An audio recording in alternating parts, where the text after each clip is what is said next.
सच्चिदानंद सदगुरु साईनाथ महाराज की जय। ओम साई राम। मित्रों, आज का ब्लॉग आप सभी हमारे साई परिवार के लिए विशेष लाभकारी और कल्याणकारी है, क्योंकि आज के ब्लॉग में अपने साई परिवार के लिए बहुत ही विशेष उपाय लेकर के आए हैं, जो इस चैत्र नवरात्रि का बहुत ही दुर्लभ संयोग बन रहा है। अमृत सिद्ध योग और जो है अश्विन नक्षत्र का बहुत ही दुर्लभ संयोग, और उस पर सोने पर सुहागा गुरुवार, क्योंकि यह नवरात्र गुरुवार से शुरू हो रहा है। और वैसे तो कई बार नवरात्र गुरुवार से शुरू हुआ होगा, लेकिन इसमें जो यह नक्षत्र आपको मिल रहा है, जो यह योग मिल रहा है, मुहूर्त मिल रहा है, अमृत सिद्ध योग, और उसके बाद अश्विन नक्षत्र, ये दोनों का जो कॉम्बिनेशन बन रहा है, ये अपने आप में बहुत ही दुर्लभ है।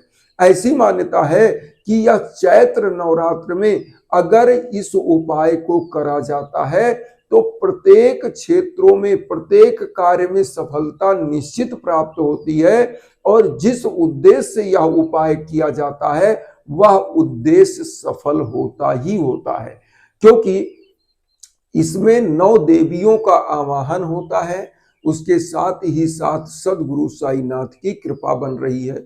तो यहाँ पर मैं साईनाथ हमारे जो श्रद्धेय गुरु हैं, और माँ दुर्गा जगत जननी है, जो जगत का कल्याण करती है।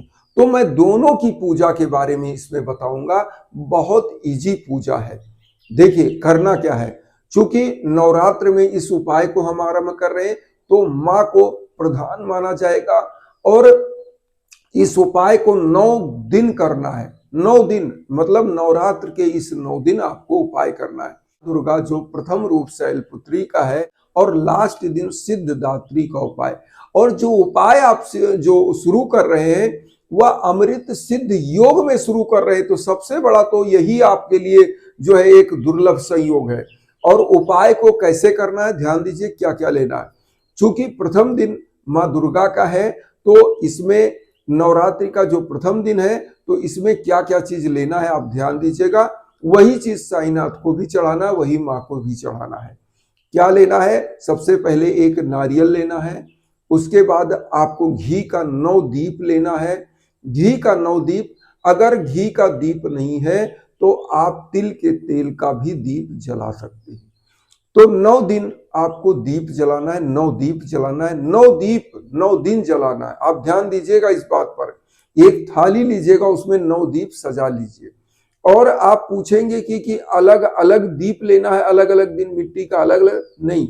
आप क्या करिएगा, जैसे प्रथम दिन आपने दीप जलाया, तो उस दीप को क्या करिए, जो बत्ती जल गई है उसको निकाल के धुल के साफ करके फिर से उसी दीप को जला सकते हैं, और जलाना भी है ऐसे ही। तो अब यहां पर यह हो गया। दूसरा चीज आपको लेना और क्या क्या है, तो 9 दीप आपने ले लिया, नारियल ले लिया, आपको लौंग लेना है, इलायची लेना है, गुड़हल का पुष्प लेना है, एक भोजपत्र और लाल इंक की पेन ले लेना है। और माँ को अर्पित करने के लिए नैवेद्य के रूप में जो है पंचमेवा लीजिएगा, इसको जरूर करिएगा। इस उपाय को करने से यश, कीर्ति, पद, प्रतिष्ठा, धन सब कुछ मिलता है, साथ साथ आपकी मनोकामनाएं सिद्ध होती है, जिस उद्देश्य के लिए यह उपाय किया जा रहा है।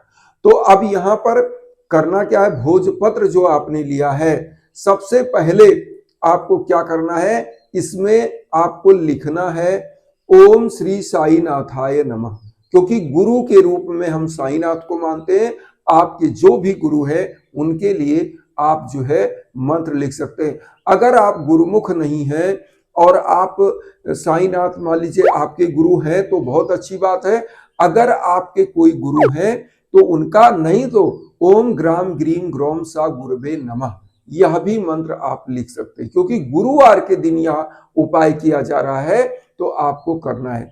तो मैं जैसे साईनाथ मेरे गुरु है, तो ओम श्री साईनाथाय नमः लिखूंगा। उसके बाद ओम ऐं ह्रीं क्लीं चामुंडाय विच्चे, ओम ऐं ह्रीं क्लीं चामुंडाय विच्चे, इसको करिएगा, लिख लीजिएगा, लाल पेन से लिखेगा ओम ऐं ह्रीं क्लीं चामुंडाय विच्चे। और उसके बाद जो भोजपत्र पर लिख रहे हैं, इसके चारों तरफ आपने लाल पेन से ही इसको कोष्टक बना देना है, एक वर्गाकार उसमें बना करके उसी के अंदर लिखना है। अब यहां पर ध्यान दीजिएगा, यह चीज लिखने के बाद प्रत्येक दिन जो आपने यह मंत्र लिखा है, ओम श्री साईनाथाय नमः, ओम ऐं ह्रीं क्लीं चामुंडाय विच्चे, प्रत्येक गुरु मतलब नवरात्र के प्रत्येक दिन 9 दिन आपको इन दोनों मंत्रों का एक एक माला जप करना है। जप करिएगा और उसके बाद जो 9 दीप जलाए हुए हैं इसी पर इसको सेक दीजिएगा, भोजपत्र को। इस भोजपत्र को आपको रखना है और 9 दिन आपको क्या भोग लगाना है माँ को? पंचमेवा का भोग, मिश्री, इलायची, लौंग और नारियल केवल प्रथम दिन अपनी संकल्प के लिए ही चढ़ाना है माँ को। और लाल आसन पर माँ को स्थापित करिएगा, लाल आसन पर साईनाथ को। और प्रत्येक दिन 9 दीप जलाइएगा, पूरे घर में इस 9 दीप को जला करके वहीं पूजा स्थान पर स्थापित करिएगा। जो पंचमेवा का भोग लगाइए, माँ को भोग लगाने के बाद, साईनाथ को भोग लगाने के बाद पूरे परिवार में इसका वितरण करिएगा। निश्चित रूप से आपकी मनोकामना सिद्ध होगी। और जो यह भोजपत्र है, 9वां दिन सिद्धदात्री का दिन होता है, माँ का सिद्धदात्री का दिन। 9वें दिन आपको जिस दिन पारण होता है उसी दिन जब आप हवन करिएगा तो इस जो आपने भोजपत्र लिया है, मान लीजिए आप पंडित जी को बुलाते हैं हवन के लिए या आप स्वयं हवन करते हैं, तो उसी हवन में इसको सेक लीजिएगा और इसको अपने घर में अगर मुख्य दरवाजे पर स्थापित कर देंगे तो आपके घर परिवार की समस्त दोष विघ्न बाधाएं दूर हो जाएंगी, वास्तु दोष दूर हो जाएगा। अगर किसी युवा बच्चे बच्चियों को करियर में असफलताएं लगातार मिल रही है तो इसको उनको ताबीज बनाकर अगर चांदी की पेंडेंट में पहना दिया जाए तो वह विश्व विजेता बन जाते हैं। प्रत्येक क्षेत्रों में उन्हें विजय मिलती ही मिलती है। उसके साथ साथ अगर आपका बिजनेस व्यापार है, वहां पर आपको लगातार घाटा लग रहा है, तो इसको क्या करिएगा, जो भोजपत्र है, चूंकि प्रत्येक दिन आप इस दोनों का मंत्रों का एक एक माला करें तो यह ऊर्जावान हो जाता है। तो बिजनेस स्थान पर अगर इसे अपने वहां पर रख देते हैं या तिजोरी में जहां पैसा रखते हैं गल्ले में वहां डाल देते हैं तो उससे क्या होगा, आपको सफलता के साथ साथ उसमें लाभ भी दिलाएगा बिजनेस में और आपका बिजनेस प्रतिष्ठित होता जाएगा। आपको धन संपदा मिलती जाएगी क्योंकि मां लक्ष्मी का भी रूप मां दुर्गा को माना जाता है और साईनाथ की कृपा सदैव आपके साथ बनेगी। तो साईनाथ, आप एक चीज जानते ही है, बाबा ने स्वयं कहा, मुझे सदा जीवित ही जानो, अनुभव करो सत्य पहचानो। मतलब मैं सदैव तुम्हारे साथ हूं, बस तुम सच्ची श्रद्धा के साथ मेरा ध्यान करो, आराधना करो।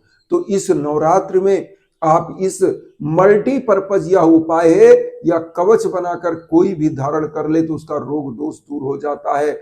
अगर पर्स में रख ले तो धन से भरा रहता है और उसे हमेशा विजय प्राप्त होती है प्रत्येक क्षेत्र में।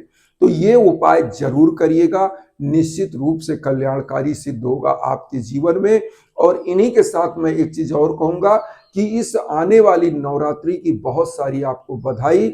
और आज मुझे एक न्यूज और प्राप्त हुआ है, हमारे एक ऐसे अनन्य बंधु बांधव जो रहने वाले हैं झारखंड के, जिनके लिए यज्ञ याजन हवन हुआ था लगभग 7-8 महीना पहले, आज उन्होंने न्यूज दिया उनके बेटे का बहुत ही अच्छे एक मल्टीनेशनल कंपनी में जॉब मिला है। बेटा एमबीए किया हुआ था, काफी छोटी छोटी कंपनियों में उसे जॉब मिल रही थी लेकिन उससे वह सेटिस्फाई नहीं था। तो मेरे द्वारा यज्ञ याजन हवन हुआ तो उनका कल्याण हुआ। एक न्यूज और मुझे मिला है, जो न्यूज है अपने उड़ीसा से, उड़ीसा के बहुत सारे बंधु बांधवों के लिए हमने यज्ञाजन हवन किया है। तो उनके लिए जो यज्ञाजन हुआ था, उनकी बेटी को संतान नहीं हो रही थी, लगभग 7-8 साल हो गए थे शादी को, संतान में दिक्कत थी। तो प्रभु की कृपा से उनको पुत्र रत्न प्राप्त हुआ। तो बहुत बहुत बधाई। और इन्हीं भावनाओं के साथ एक चीज और कहेंगे, अगर आपके जीवन में किसी प्रकार का कष्ट चल रहा है तो यज्ञ याजन हवन के लिए हमारे इंस्टाग्राम पर, हमारे व्हाट्सएप नंबर पर मैसेज करिए, कॉल करिए, निसंकोच हम आपके लिए हमेशा उपलब्ध हैं। निश्चित रूप से आपका भी कल्याण होता है। जब आपके नाम गोत्र पर संकल्प होकर यज्ञ आचरण हवन होता है तो आप विश्व के किसी कोने में हो, वह ऊर्जा आप तक पहुंचती है और आपका कल्याण होता है। और आप सभी लोगों से एक बहुत विनम्र निवेदन कि चैनल को सब्सक्राइब करके हमें भी अपना परिवार बनाइए। उन बंधु बांधवों तक वीडियो को जरूर शेयर करिए जो किन्हीं कारणों से कष्ट में, दुख में। इसी भावना के साथ ओम साई राम।